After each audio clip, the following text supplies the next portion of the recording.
కొడాలి నాని అన్న అంటే నిన్ను అన్న అని కూడా అనకూడదు. మా తెలుగుదేశం పార్టీలో మాకు మా చంద్రబాబు నాయుడు గారు ఒక సంస్కారాన్ని నేర్పించారు. నీకన్నా ఎక్కువ బూతులు మాట్లాడతాం ఆడవాళ్ళు. మేము మాట్లాడతాం మొదలు పెడితే నువ్వు ఎందుకు బతికున్నానా, ఈ బూతుని నేను చచ్చిపోతే బాగుండు అనే పరిస్థితికి తీసుకొస్తాం. ఆడవాళ్ళ నోట్లో ఎన్ని రకాలైన విచిత్రమైన బూతులు ఉంటాయో అది నీకు బాగా తెలుసు. నీకు సిగ్గు లేదు. మేము ఎన్నిసార్లు చెప్పినా కూడా నీ బొత్తుకి సిగ్గు లేదు.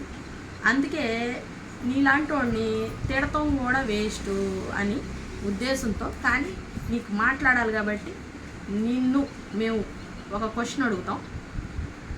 సింపుల్గా మా చీరాల నియోజకవర్గం నుండే ఒక ఎమ్మెల్యే ఒక ఎమ్మెల్సీ వైసీపీ పార్టీలోకి వెళ్ళారు. అప్పుడు కూడా క్రాస్ ఓటింగ్ జరిగింది. అప్పుడు పోతుల సునీత వైసీపీకి మద్దతు ఇచ్చింది. ఎమ్మెల్యేగా గెలిచిన మా చీరాల నియోజకవర్గం ఎమ్మెల్యే మీ వైసీపీకి వచ్చాడు. అట్లా నువ్వు కూడా తెలుగుదేశం పార్టీ నుంచి వెళ్ళావు. ఇంకొక నాని ఉన్నాడు, ఆ నాని కూడా తెలుగుదేశం పార్టీకి వెళ్ళారు.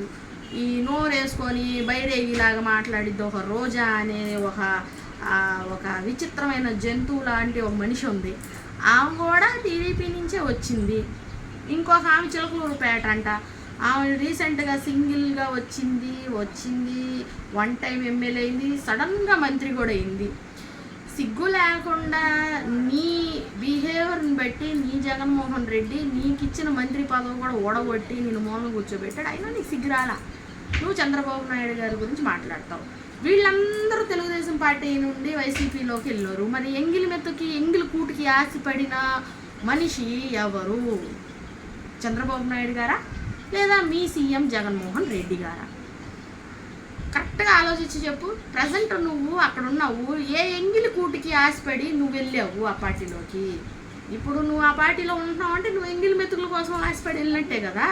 కొడాలి నానన్న సిగ్గు తెచ్చుకొని మన కింద ఎన్ని బొక్కలు ఉండయా, మనం ఎన్ని బొక్కల్లో మనం బూడ్చుకోవాలా అనేది ఆలోచించుకొని మాట్లాడు. పద్ధతిగా మాట్లాడుతూ నేర్చుకో.